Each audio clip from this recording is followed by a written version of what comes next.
now.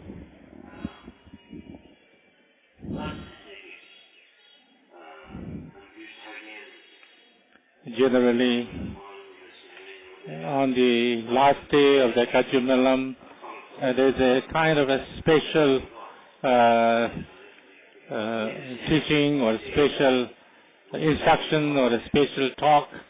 That tradition is there, so I have to make that talk.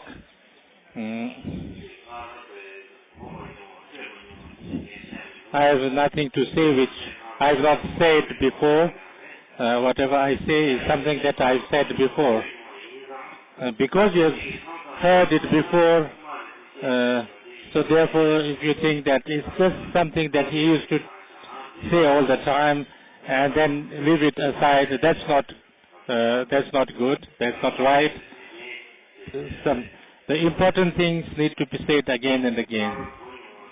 Whether even if I have nothing to say other than whatever I had already said, but please give me the permission to say it again. First, I have to say thank you. There are few words to say thank you. That's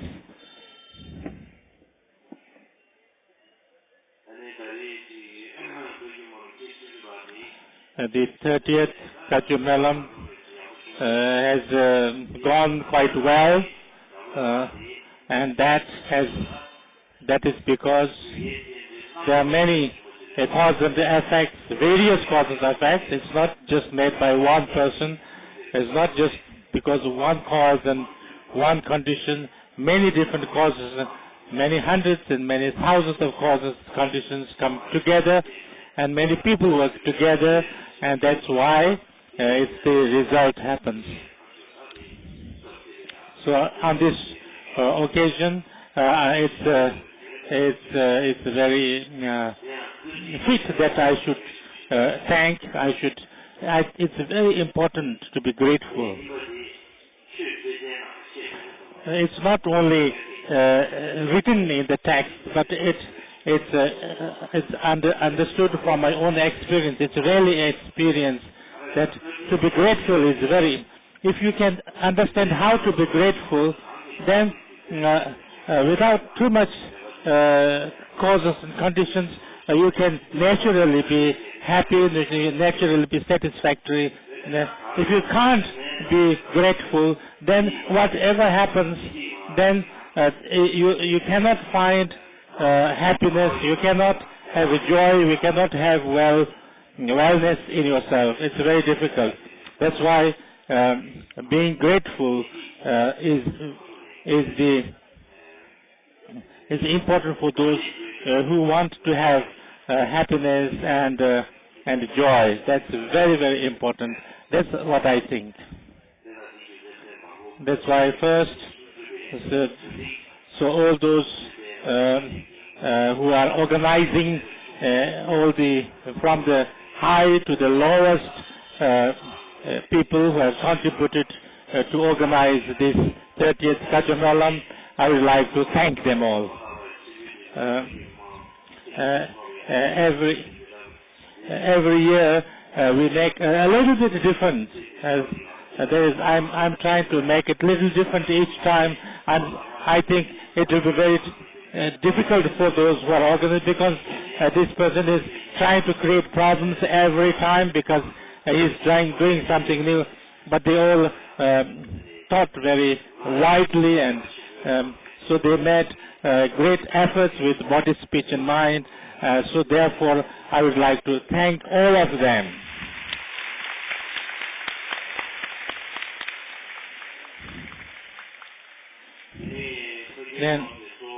Then the Kajumelam, mainly is the Sangha which gathered from all the four directions, and that's usually we call it Kaju Sangha Melam.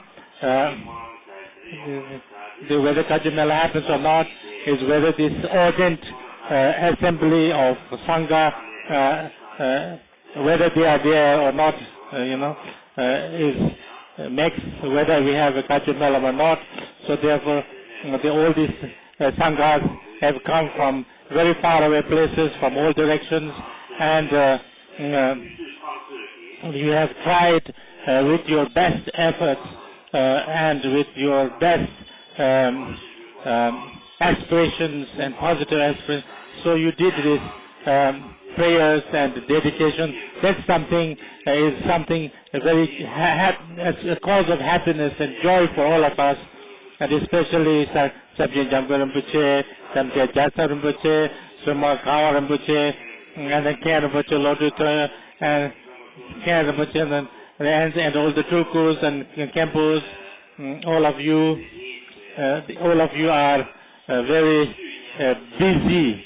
Like your activities are like the waves of the ocean, but you made it very important here, and then you actually came here, you actually prayed here.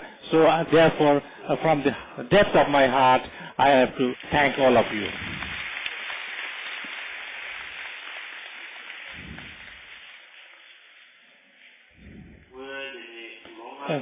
Long time ago, before 500 years ago, the Kamapa Chudak Janso in the Kanshin Melam Chembo, in the great, there were many people of different languages, and there were lots of people from different tribes or different countries. So they have actually made prayers that this prayer has come into the effect. And so there are lots of people from all different countries and all parts of the world. They have spent all their money. They have spent lots of money, and they've gone through lots of difficulties, and they've come here. They have also contributed by trying to help. They have helped, and others. They have sponsored, and many others. They have sat there and actually prayed together with us. So all of them, all the different people from all over the world came together on this very auspicious and very blessed place, and what all of us are saying that we want peace of the world, and we want happiness for all the sentient beings. We have same intention, the same wish. So we have actually showed this. We have actually expressed this, that we have no difference in wanting peace and well-being to the people. So I would like to thank all of them.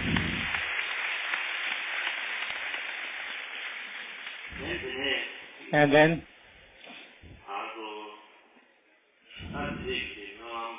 and this kind of Melam, when we started, when we have this, they celebrate this Dharma activity. This is because the Buddha Dharma is present. Actually, the Buddha Dharma cannot be divided, or there is no sections or anything like that. But we are kind of followers of generally the Tibetan Buddhist school. The Tibetan Buddhist Buddhism is from Tibet, and then the same Dharma and same culture, and we have same teachings and same culture. The Himalayan beings, so they have lots of Himalayan people have come here.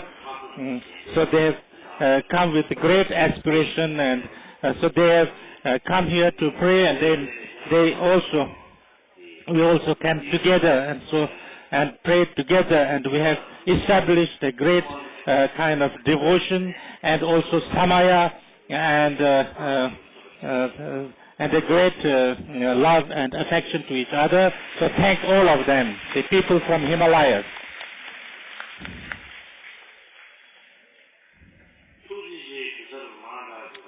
There are lots of people I have to thank. So I might forget some of them because there are so many people that I have to express my thanks. Usually we say that to all those who are worthy of worthy of vows, worthy of salutation. I make salutations in the same way. I thank all the people. Then there are one or two things to say, whether you call it my opinion or my advice or whatever you want to call it. Sometimes in Tibetan, a few words can become many words also. And so you have to think this way. The first one is,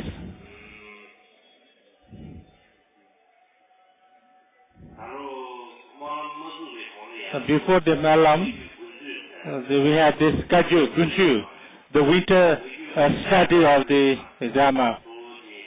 What is Kaju, Gunchu? All the Kaju Shedas, this study centers, they came together for about 1 month.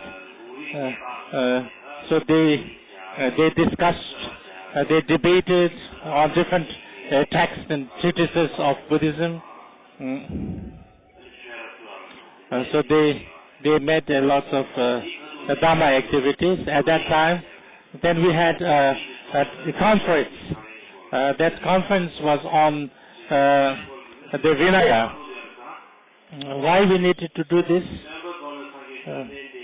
The Buddha, whether the teaching of the Buddha still exists or not, is whether there are this Vinaya's 4 principal activities of Vinaya or not. So this is something that is, it has nothing to do with the lay people. It's only for whether the Buddhism or Buddha Dhamma exists in the world or not depends, it is said, whether these 3 principal activities of the Sangha or not. So therefore, whether in the monasteries they have these 3 principal activities, but a little bit different from each other. So some of them they don't even observe. Some of the things they do, I feel, is not according to the Vinaya.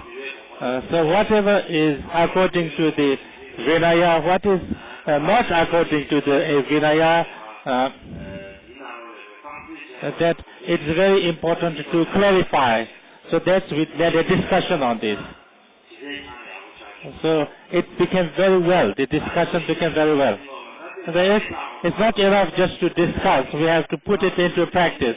For few days we just talking is not, and then if you don't use it in practice, then it's not useful. That's why. So I have said to these Shedas, people of the monasteries, that so what we have. So even if we can make one step forward in practicing this, what we have discussed, we must do it. If you just let it be, then the Buddha teaching will fall off, will end, or will. So therefore, we started to practice. What we have to practice now in Shedas. Some of them do this summer retreat, earlier summer retreat. Some of them do later summer retreat. So all the monasteries should do the first year, the early year. Everybody has to earlier summer retreat. Everybody should do, and if that could not be done, then you can do it the later summer retreat. All the Shedas, even if all the monastery could not do it, at least all the Shedas should do. This is not just my opinion. This is the general opinion. And usually people do 1.5 months of summer retreat. Usually, although they promise to be in summer retreat for 3 months, but actually they do the retreat only for 1.5 months. So So this Lobu Gaya or this, so if it is said that if due to some reason then you cannot stay longer, then you can kind of stop. Then you can stop after 1.5 months.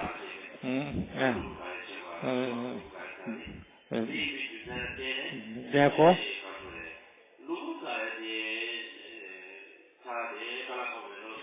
this is a little bit problematic. So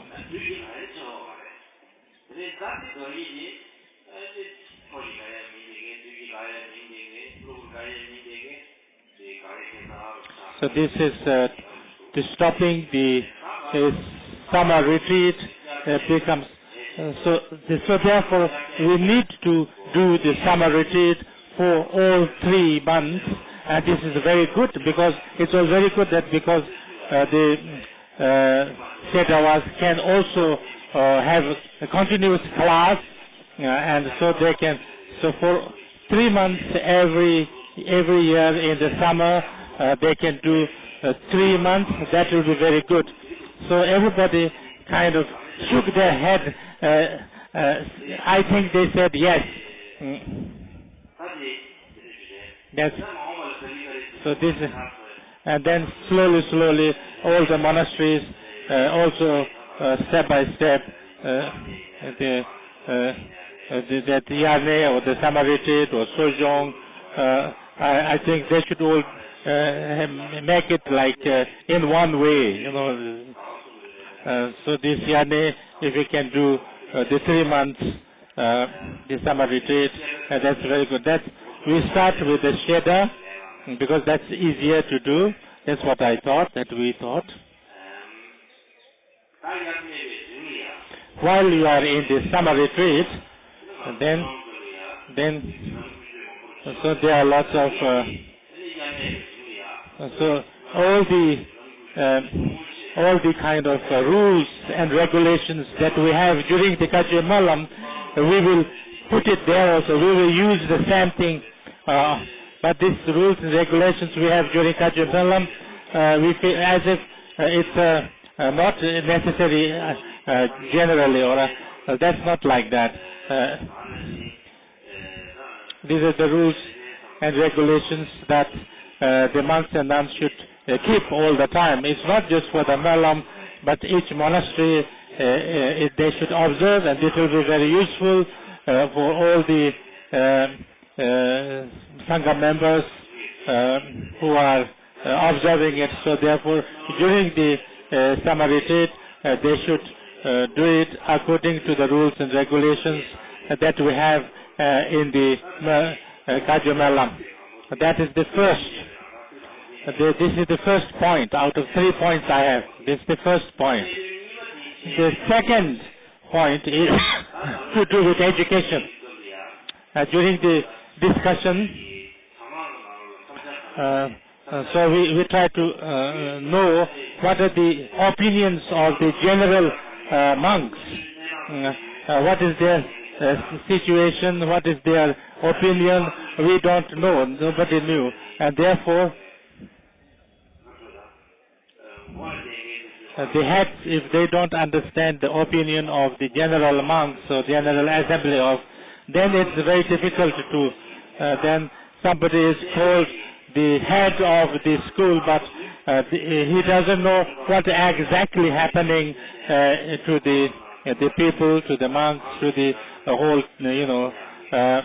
Dharma followers. So therefore, I gave this chance for everybody to give their opinions, and they gave lots of opinions, and most of them are related with education. And I also gave my own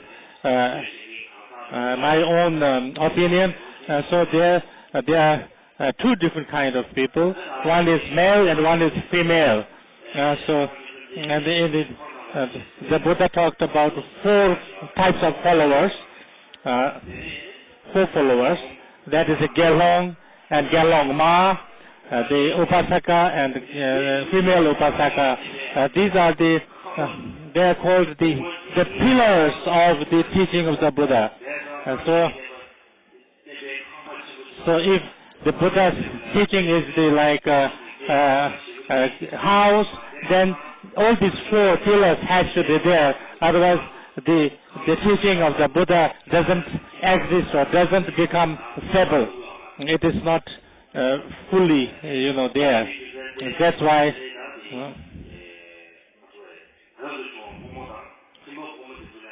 So, male and female Sangha members and male and female, non-monastic followers. These 2 very important to educate them. So the study, reflection and practice of these 4 different groups. So because of the culture or different of some old kind of, so then old traditions, we kind of, to the women or to the females, we kind of little bit treat slightly differently, and that's not good. The Buddha gave the full opportunity to all of them, men as well as women, and this we need to give this opportunity, and the people also should take that opportunity because the Buddha gave that opportunity, so we should completely do that. So let us not, we have to, in the Kamsang, there are many nunneries, India, Nepal and Bhutan, there are many nunneries, some nunneries. In these nunneries, they have usual practices. They are not very much Shedas or the study practices, a little bit, but not so much advanced, not like all the opportunities that the monks have. They don't have that. They don't have all the facilities that the monks have. So therefore, we must give a complete, we must make all the efforts to give complete facilities and opportunities to these nuns as we monks have, and we monks have to help them to establish that. It's not just kind of saying, you have to do, other than, so we give a certain, we have to give a certain time. So on 2013 we should start, and on the 14th, 2014, then all these nuns should come together, and then whether we call it winter gathering or spring gathering, whatever, they can debate or they can discuss. This is what we have decided. How they will study, I don't know, but we will have a gathering of the nuns in 2014, wherever I will also come myself. I don't know where. All the nuns have to come together, and then whatever may be, they have to debate. They have to study. They have to discuss. Debating, discussion of the teachings of the Buddha and treatises. It's not just saying that it's not enough that they have to do it. I have to make the plans and organize how to do that. So especially before these nunneries all go away, we have to make a meeting, and then we have to decide how to do, what can I do to help, in what way we can do it. We have to make a meeting, and we have to decide and discuss. Generally or basically, we have to improve the education of the nuns is very important. His Holiness Dalai Lama also takes lots of responsibilities about that, and many great masters of all schools also take responsibility, and so we should also, it is important that we should also take some responsibility, and then the nuns may think that all these monks are just talking, and then they give a lot of troubles to us. Maybe they can think like that. That's not. there's no other way. We have to do that. That's the second point I have. Then the third point is, that's also connected with education. Generally in India, the Nalanda and the great universities, maybe they were not, there was no kind of special Shedda and special Dubda for retreat place. The Sheddavas who are just studying but not practicing, the Dubdas who are practicing but not studying, maybe they were not like that. And later on, when the Buddha teachings become a little bit deteriorated, then they couldn't do this practice and study putting together. They just, because they couldn't do both together, so they started Shedda as a separate. They established a Dubda as, and today there is something called Chokda, who are just doing the prayers, and then they are also complaining about the Sheddavas, and Sheddavas are complaining about the Sodas. That's not good.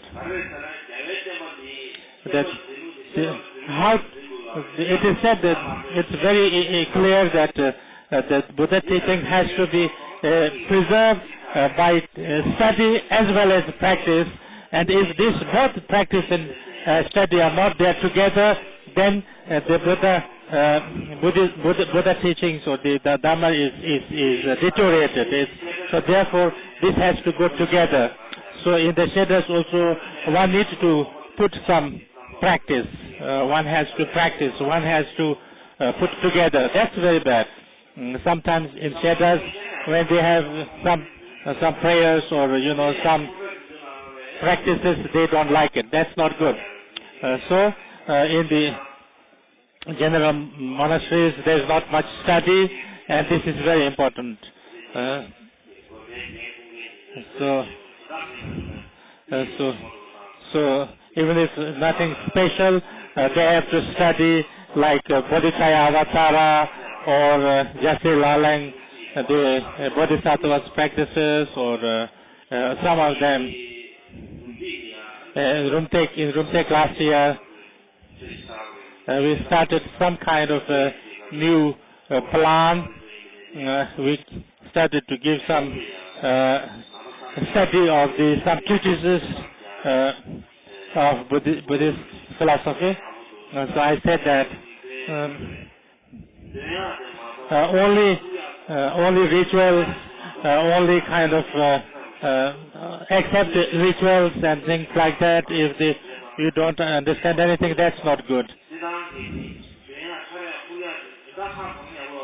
The recitations and all the music and all these rituals, if you understand why they do it, that's very good. But then if you don't understand why you do it, but you just do it just because it's a tradition, that's not good. The Vajrayana practice is not that easy. It has to be with creation and completion together. It is not just something recitation. It's not just a recitation. It's not just a tradition. So therefore, you need to have some understanding. If the understanding is not there, then it can't become a real practice, true practice.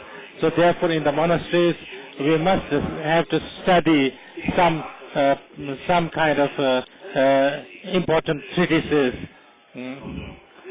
So how to do that? How to bring some education in the general monasteries is very important. Otherwise, in the long run, there will be lots of deterioration. So from my side, how to put it into practice, and also the head of the monasteries, it is very important that you have to think about it. My main thing is, the main 3 points are this. I've already said these 3 points. Other than that, I have nothing much to say.